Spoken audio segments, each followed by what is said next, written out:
Hi everyone, this is Robert. Welcome to The Well-Told Tale. Every week we bring you the finest science fiction and fantasy stories ever written. The Well-Told Tale is available as a podcast on YouTube and via our Patreon page, where there are additional stories exclusively for patrons. Please do check out the link in the description if you're interested in that. Today we are introduced to a new foundational character in epic fantasy. We know Robert E. Howard, of course, from his Conan stories, but before Conan he wrote Solomon Kane. This is a world of sword and sorcery, but perhaps closer to our own. Solomon Kane is the brooding, lone, violent sort of hero we see in Conan, but there is more. Puritanical, austere, and driven by religious zeal to rid the world of evil, rather than the joy of conquest and adventure. Although, is that really what drives him? We are left to debate that. For me, I also see more than a hint of Geralt of Rivia here, the gruff, near emotionless killer hunting down monsters who have no place in this world, but again, you can make up your own mind. As with all Robert E. Howard stories, be ready for violence and horror and a wonderful story. It's time to pull up a chair, relax and enjoy Skulls in the Stars by Robert E. Howard. He told how murders walk the earth beneath the curse of Kane, with crimson clouds before their eyes and flames about their brain. For blood has left upon their souls its everlasting stain. Hood. There are two roads to Talkertown. One, the shorter and more direct route, leads across a barren upland moor, and the other, which is much longer, winds its tortuous way in and out among the hummocks and quagmires of the swamps, skirting the low hills to the east. It was a dangerous and tedious trail, so Solomon Kane halted in amazement when a breathless youth from the village he had just left overtook him and implored him, for God's sake, to take the swamp road. The swamp road? Kane stared at the boy. He was a tall, gaunt man, was Solomon Kane, his darkly pallid face and deep brooding eyes made more sombre by the drab puritanical garb he affected. "Yes, sir, 'tis far safer," the youngster answered to his surprised exclamation. "Then the moor road must be haunted by Satan himself, for your townsman warned me against traversing the other." "Because of the quagmires, sir, that you might not see in the dark. You had better return to the village and continue your journey in the morning, sir." "Taking the swamp road?" "Yes, sir." Kane shrugged his shoulders and shook his head. "The moon rises almost as soon as twilight does. By its light I can reach Talkertown in a few hours across the moor." "Sir, you had better not. No one ever goes that way. There are no houses at all upon the moor, while in the swamp there is the house of old Ezra, who lives there all alone since his maniac cousin Gideon wandered off and died in the swamp and was never found. And old Ezra, though a miser, would not refuse you lodging should you decide to stop until morning. Since you must go, you had better go the swamp road." Kane eyed the boy piercingly. The lad squirmed and shuffled his feet. "Since this moor road is so dour to wayfarers," said the Puritan, "why did not the villagers tell me the whole tale instead of vague mouthings?" "Men like not to talk of it, sir. We hoped that you would take the swamp road after the men advised you to, but when we watched and saw that you turned not at the forks, they sent me to run after you and beg you to reconsider." "Name of the devil!" exclaimed Kane sharply, the unaccustomed oath showing his irritation. "The swamp road and the moor road? What is it that threatens me, and why should I go miles out of my way and risk the bogs and mires?" "Sir," said the boy, dropping his voice and drawing closer, "we be simple villagers who like not to talk of such things, lest foul fortune befall us. But the moor road is a way accursed, and hath not been traversed by any of the countryside for a year or more. It is death to walk those moors by night, as hath been found by some score of unfortunates. Some foul horror haunts the way, and claims men for his victims." "So? And what is this thing like?" No man knows. None has ever seen it and lived, but late-farers have heard terrible laughter far out on the fen, and men have heard the horrid shrieks of its victims.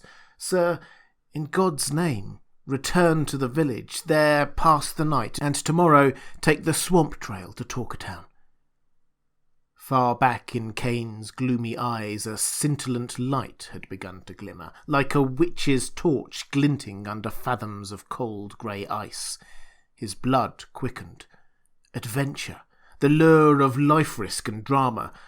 Not that Kane recognised his sensations as such. He sincerely considered that he voiced his real feelings when he said, "These things be deeds of some power of evil. The lords of darkness have laid a curse upon the country. A strong man is needed to combat Satan and his might. Therefore I go, who have defied him many a time." "Sir," the boy began, then closed his mouth as he saw the futility of argument. He only added, "The corpses of the victims are bruised and torn, sir." He stood there at the crossroads, sighing regretfully as he watched the tall, rangy figure swinging up the road that led towards the moors. The sun was setting as Kane came over the brow of the low hill which opened into the upland fen. Huge and blood-red, it sank down behind the sullen horizon of the moors, seeming to touch the rank grass with fire. So for a moment the Witcher seemed to be gazing out across a sea of blood. Then the dark shadows came gliding from the east, the western blaze faded, and Solomon Kane struck out boldly into the gathering darkness. The road was dim from disuse, but was clearly defined.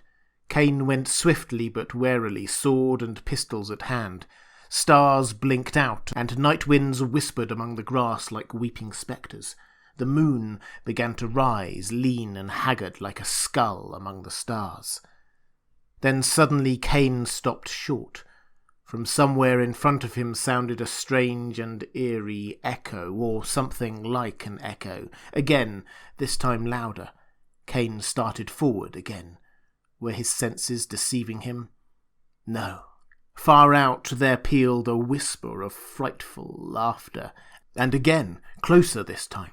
No human being ever laughed like that. There was no mirth in it, only hatred and horror and soul-destroying terror. Kane halted.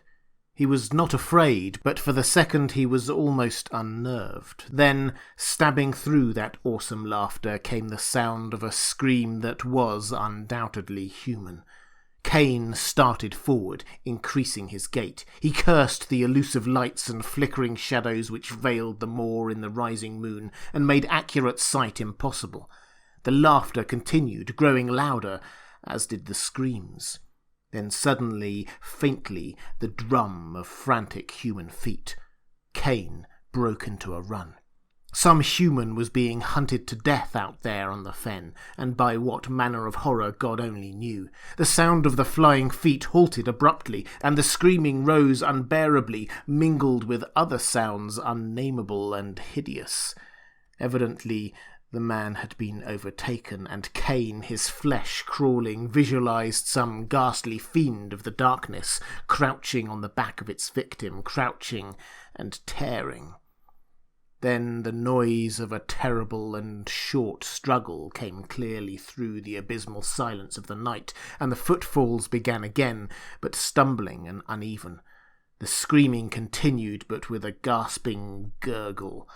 The sweat stood cold on Kane's forehead and body. This was heaping horror on horror in an intolerable manner. God, for a moment's clear light! The frightful drama was being enacted within a very short distance of him, to judge by the ease with which the sounds reached him, but this hellish half-light veiled all in shifting shadows, so that the moors appeared as a haze of blurred illusions, and stunted trees and bushes seemed like giants. Kane shouted, striving to increase the speed of his advance. The shrieks of the unknown broke into a hideous, shrill squealing. Again there was the sound of a struggle, and then from the shadows of the tall grass a thing came reeling, a thing that had once been a man, a gore-covered, frightful thing that fell at Kane's feet and writhed and grovelled and raised its terrible face to the rising moon and gibbered and yammered and fell down again and died in its own blood. The moon was up now, and the light was better. Kane bent above the body, which lay stark in its unnameable mutilation, and he shuddered. A rare thing for him who had seen the deeds of the Spanish Inquisition and the witch-finders. Some wayfarer, he supposed.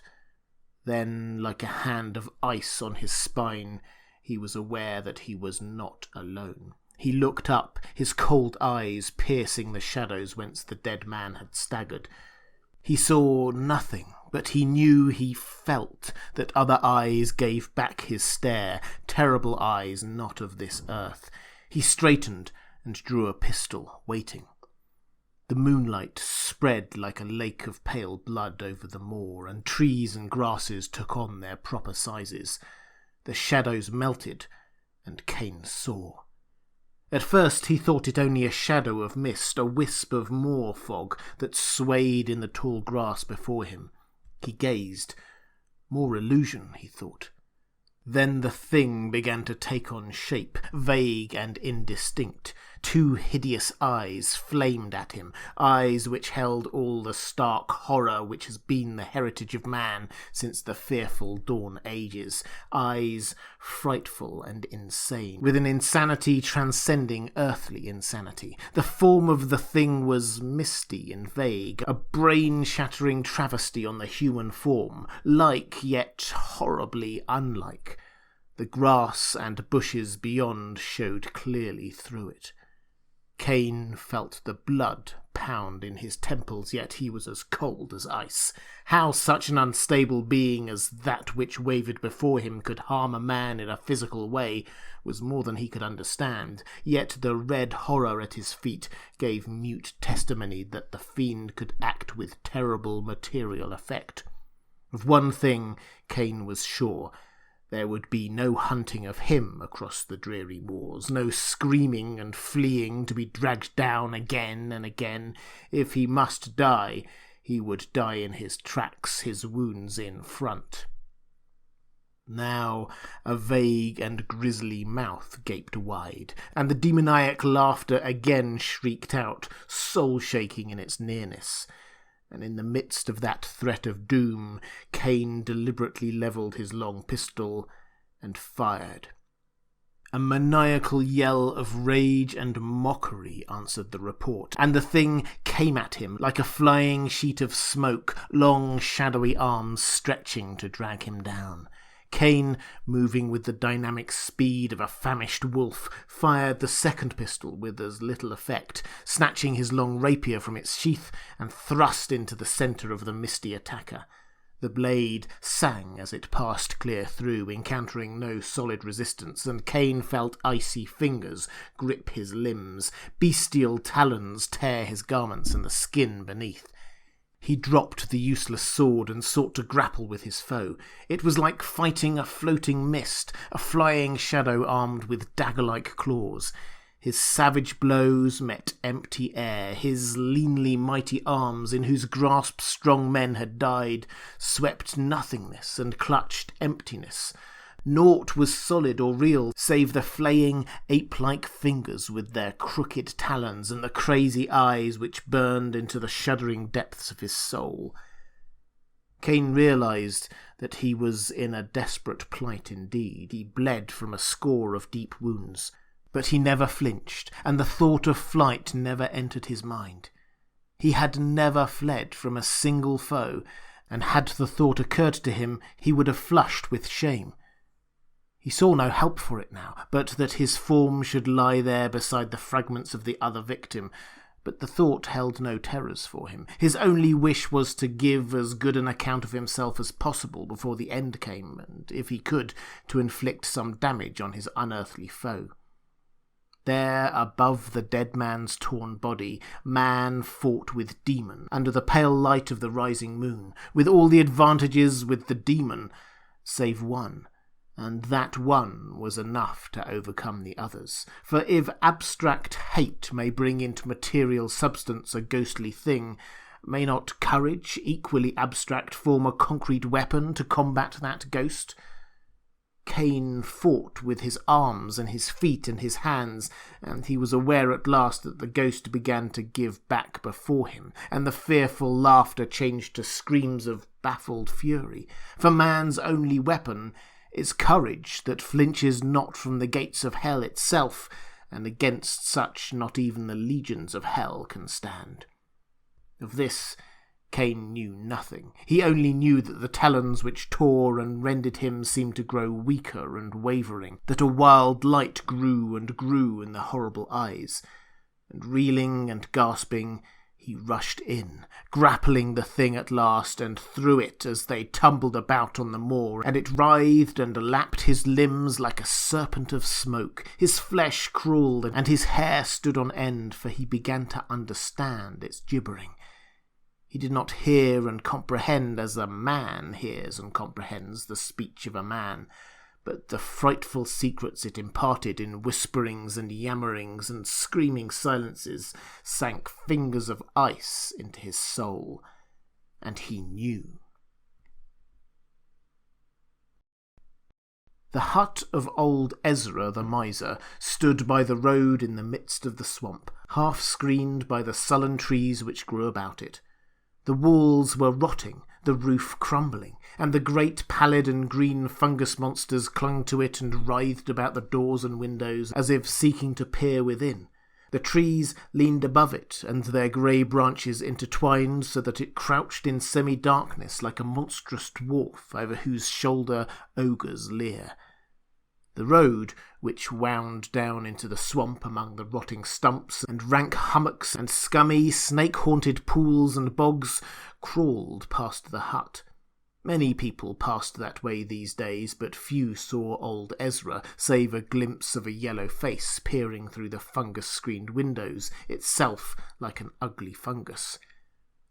Old Ezra the miser partook much of the quality of the swamp, for he was gnarled and bent and sullen. His fingers were like clutching parasitic plants, and his locks hung like drab moss above eyes trained to the murk of the swamplands. His eyes were like a dead man's, yet hinted of depths abysmal and loathsome as the dead lakes of the swamplands.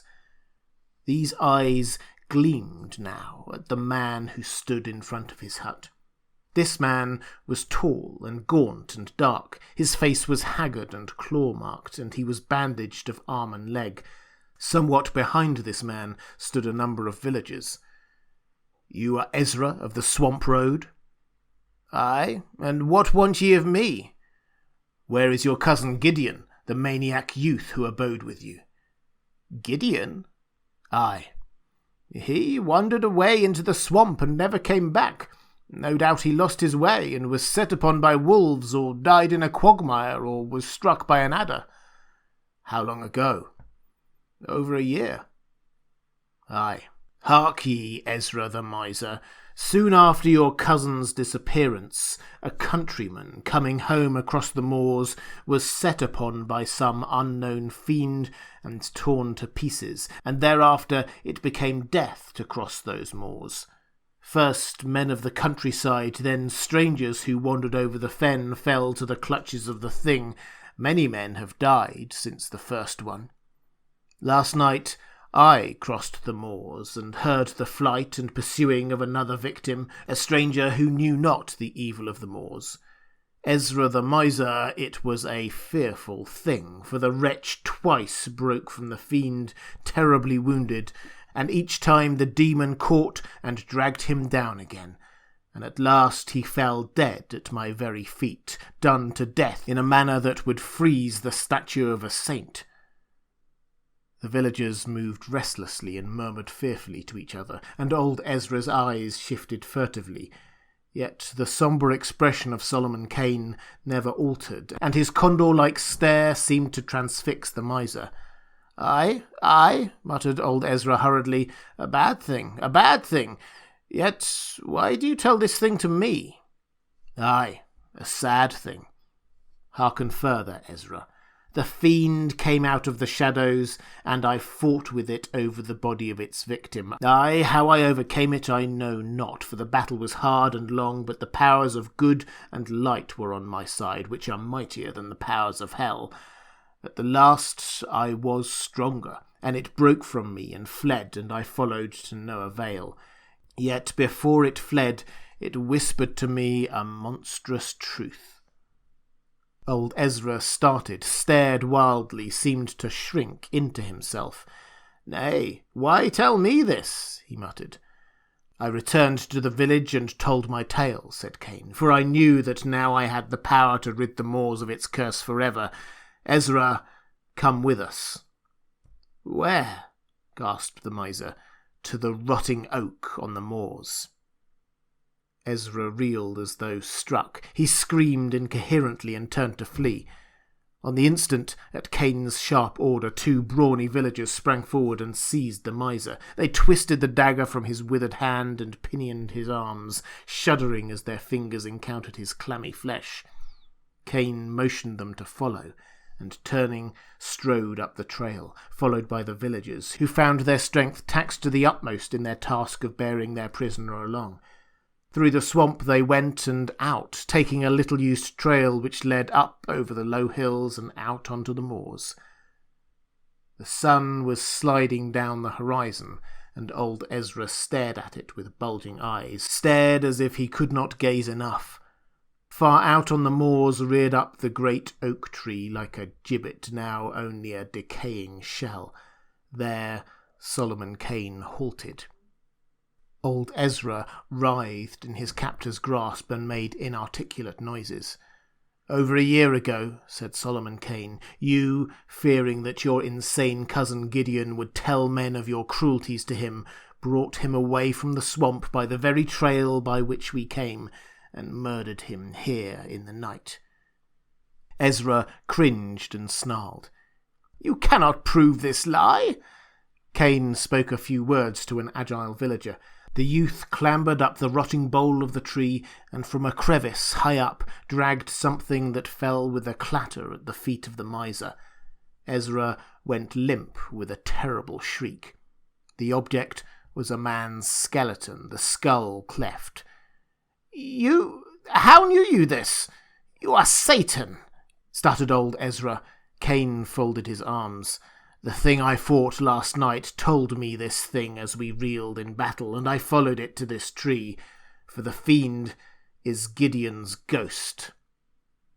Ezra shrieked again and fought savagely. You knew, said Kane somberly. You knew what thing did these deeds. You feared the ghost of the maniac, and that is why you chose to leave his body on the fen instead of concealing it in the swamp, for you knew the ghost would haunt the place of his death. He was insane in life, and in death he did not know where to find his slayer. Else he had come to you in your hut. He hates no man but you, but his mazed spirit cannot tell one man from another, and he slays all, lest his killer escape. Yet he will know you, and rest in peace forever after. Hate hath made of his ghost a solid thing that can rend and slay, and though he feared you terribly in life, in death he fears you not at all. Kane halted. He glanced at the sun. All this I had from Gideon's ghost in his yammerings and his whisperings and his shrieking silences. Naught but your death will lay that ghost. Ezra listened in breathless silence, and Kane pronounced the words of his doom. A hard thing it is, said Kane somberly, to sentence a man to death in cold blood, and in such a manner as I have in mind, but you must die that others may live, and God knoweth you deserve death. You shall not die by noose, bullet, or sword, but at the talons of him you slew, for naught else will satisfy him. At these words Ezra's brain shattered, his knees gave way, and he fell, grovelling and screaming for death, begging them to burn him at the stake, to flay him alive. Kane's face was set like death, and the villagers, the fear rousing their cruelty, bound the screeching wretch to the oak tree, and one of them bade him make his peace with God. But Ezra made no answer, shrieking in a high, shrill voice with unbearable monotony. Then the villager would have struck the miser across the face, but Kane stayed him. "Let him make his peace with Satan, whom he is more like to meet," said the Puritan grimly. "The sun is about to set. Loose his cords so that he may work loose by dark, since it is better to meet death free and unshackled than bound like a sacrifice." As they turned to leave him, old Ezra yammered and gibbered unhuman sounds and then fell silent, staring at the sun with terrible intensity.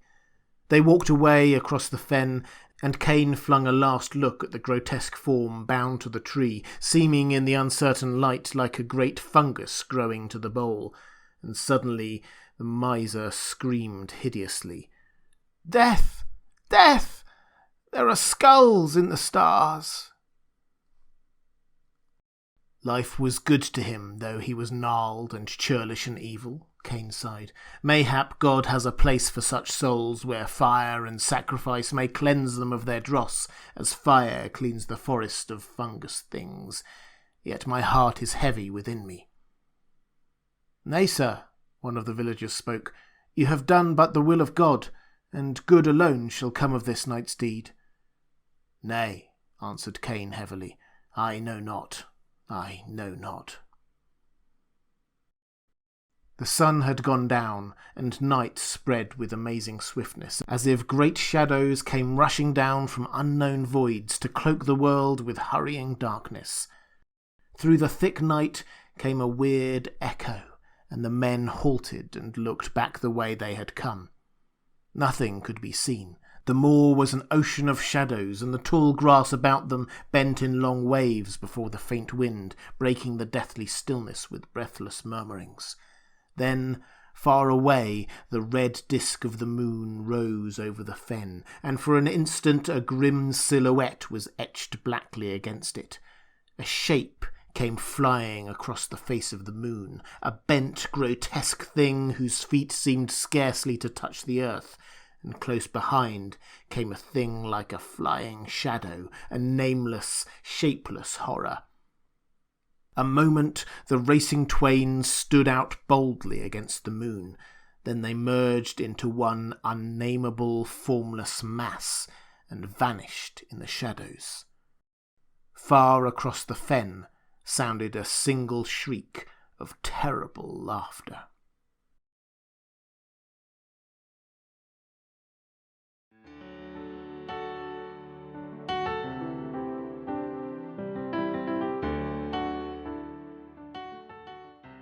And welcome back. I hope you enjoyed Skulls in the Stars by Robert E. Howard. I release many of the stories I narrate as self-contained audiobooks. Alice in Wonderland, The Call of Cthulhu and more are available at thewelltoldtale.net if you're interested in that. Or head over to my Patreon page at patreon.com/thewelltoldtale if you want more classic stories. There are links to both in the description. I'll be back next week with another classic story. I hope you can join me.